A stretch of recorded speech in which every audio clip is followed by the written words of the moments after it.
Hey guys, what is up? It's Dusty here, and welcome back to another crypto video. And all I can say is, what in the world just happened? What just happened? I mean, we were just funny talking about buying XRP at $1.07, and all of a sudden, I see a pump to $1.16. And I'm pretty happy I didn't go live and didn't go stream this, because I would have most likely, blown a couple of eardrums out and scream a little bit too much. Yet, a little bit after the top was hit, the price just fell back down like a freaking, like an anchor, if that's the English word for it. I think it is. This is interesting. Very, very interesting. And the funnest part of it all is whenever people look at the XRP daily movement, they're like, XP didn't do nothing. Whilst throughout the day, it went up like 8% or so. I'm really kind of amazed that this just happened. And a little side note, I noticed a lot of you guys are trading over on Bybit already, but a lot of others aren't. Two things. One, there's a 3.5% deposit bonus for everybody right now for a couple more days. Check it out. And the first 100 people, right now, I think there's 80 something left, who deposit something and do one trade at least, get 10 bit for free, which is about $25 right now. So it doesn't matter if you have $1 or $1,000 or $1 million, you get $25 for free, which is nice. And you might even be able to withdraw it. I think you are. So it's $25. Check it out. Why not? It's free meal. I mean, why not? Even if you're rich, free meal. All right, but moving on, because we have a lot of stuff to talk about today. We have a lot of crypto news in general here, but there's a lot of XRP stuff throughout. So I don't know how to timestamp this. Just watch the video all the way through. You'll enjoy it, as this is all stuff you need to know about if you're a crypto hodler, all right? Robinhood to set, never mind. You know what? I'll just make sure that timestamps for every single part are correct. You know what? Every single time what I do is I go to my my documents in my phone, and I just put in every single time I start talking about a new subject. Because otherwise, it takes me like half an hour to 45 minutes to figure everything out, because I'm that slow. Robinhood to set record straight on rumored Shiba Inu listing during today's earnings call. Will Robinhood list Shiba Inu? And guys, I'm so sorry I keep talking about Shiba, but it's so interesting. This question is top of mind for individual investors who are waiting for the company's earnings call. To be honest with you, I'm not waiting for any of that stuff. They said here, many of the competitors have added various crypto to buy and sell, yet Robinhood hasn't added any new cryptos in over 2 years, which, if you ask me, didn't really answer anything and really didn't do too much, if I'm honest with you. Robinhood, which claims to be at the forefront of democratizing finance, started answering the top voted questions submitted by investors during the Q2 earnings call, and all inquiries are processed via Say Technologies, which Robinhood acquired in early August. Now, the Shiba Inu request got 350,000 signatures, yet, they didn't really tell us whether or not it's coming or not. So I don't know exactly why they titled this way.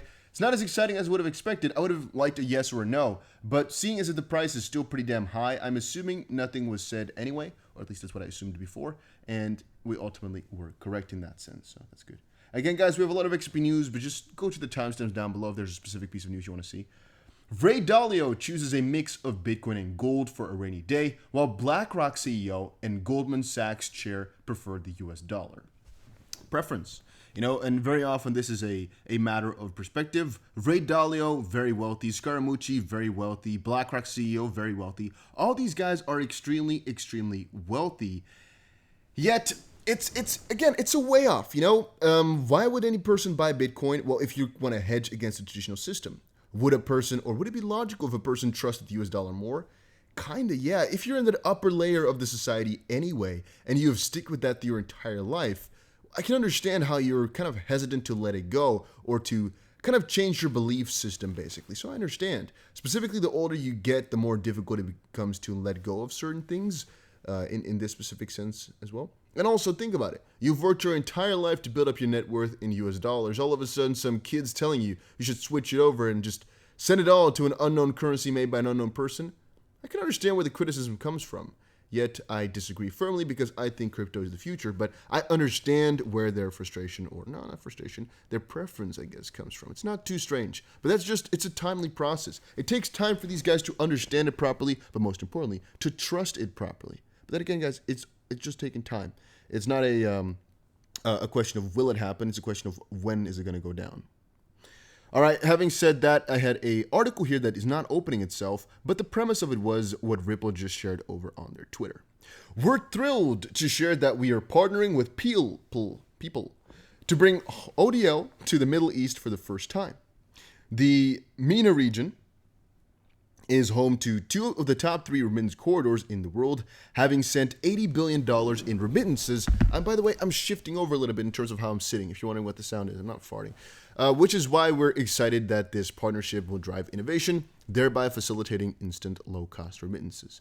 So yeah, if I'm looking back here over in Dubai, there's so many people who send money back. I'm going to say that of all the people you meet, if they locally work, mostly there's a lot of Indian and a lot of Pakistani, a lot of Bangladeshi people, I'm going to say 99% of them send a lot of money back because their family lives abroad. And there's a ton of them. All right. There's a ton of people who do that. So from that perspective, I can really understand how at least the UAE would be a very, very good country to choose. Not exactly sure which ones they've chosen right here. I guess eventually we'll just keep continuing on. Ripple's note, XRP will not be held within the UAE and transactions will not involve the currency AED as part of the payment flow. Why? Not exactly sure. We can actually quickly check it out to see if we can find something juicy. I did not read the article yet, unfortunately. So I'm not exactly sure of the exact details of this. Why? I don't know, actually. I don't know why I didn't read the article just quite yet. I guess I just got kind of sidetracked and excited about it. It's actually a very small article as well. Here it says Ripple accelerates the momentum. And you know why? Well, there's actually one guy right here somewhere. Let's quickly see here. Who summed it up. Interesting points about Ripple's announcement. The big MENA growth, Al-Ansari, the QNB, and now people. And they say XRP will not be held in the UAE and transactions will not involve AED. Why? Regulations? What's the topography then? And crypto narcissist identified people as a Ripple partner in 2020. The thread were first brought to my attention a little while back on August 28th. He said, Ripple user people Dubai is a financial services provider focusing on Middle East, Africa, and Central Asia. In this 2020 job posting, they list Ripple, among others, as a responsibility for the position running their financial management system. So Basi asks, isn't it a bad thing that they don't hold XP in the UAE? I don't know why they wouldn't, because UAE is pretty nice in that regard. But here they say, no, XRP is being used and accounted for in ODL flows, including lines of credit. More value moved via ODL is a good thing for XRP.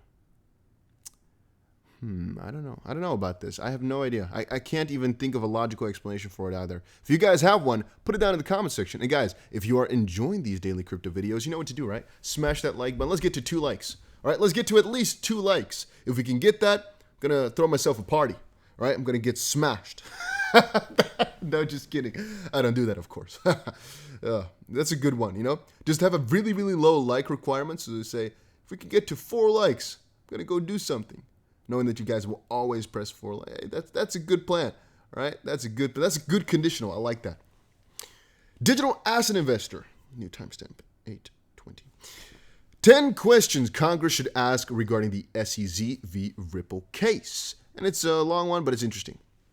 Joe Lubin claims to have had a piece of paper in his pocket prior to the Ethereum pre-sale. What was on it? Who gave it to him? Joe Lubin said that the SEC would not be grandfathering any other digital assets. How'd he know and who told him? Joe Lubin said that the SEC had made all the comments regarding decentralization that it was going to make. How'd he know? Bill Hinman's public calendar from this time at the SEC is not available. The calendar would shed a lot of light on how the Ethereum free pass came about. And the question, of course, is why is it not available? What happened to the calendar? And what's going on in that sense? Fishy and interesting, I must admit. There were 63 emails that went around regarding the Bill Hinman speech. Where are they? And who was in that email thread? What was said? And were there any outside parties involved? If so, who? Andreessen Horowitz led the venture capital working group, which tried to confidentially send the safe harbor memo to the SEC, which got leaked. Why was it confidential? What else was being discussed? And why is the SEC making policy behind closed doors with hand-picked private industry participants? Was the Brooklyn project sanctioned by the SEC? Who was present in all the venture capital working group meetings? Were any digital assets besides Ethereum discussed in the venture capital working group meetings? And was Gary Gensler involved in those meetings in any way, shape, or form? I think it's very interesting. I think this is very interesting. This is a very interesting list of questions. And again, the premise is 10 questions Congress should ask regarding the SEC v. Ripple case. Let us see if any of these questions will actually be asked, though. But damn, something you start to think about, right? Like, there's so many unknown factors here. Charles said, memo to XRParmy. Eleanor Tourette is putting the finishing touches on her XRP Ripple regulatory roadmap. She will be exceedingly fair and will give all parties a chance to weigh in and influence our final product. Stay tuned. No idea exactly what's going to come out of this because obviously it's just speculation, but this is good stuff. We're making good steps. Again, Eleanor Tourette is over at Fox, but this is good steps. Very, very good steps. It's opening the discussion as well, so I like that.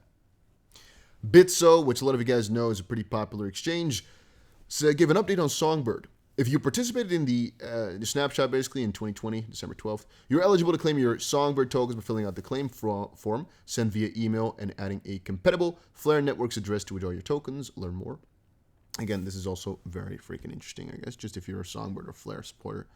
And this one, I guess, is for another day. All right. Yeah, we covered everything. I think so. Let's quickly check back. Sometimes I forget an article and get kind of sad afterwards.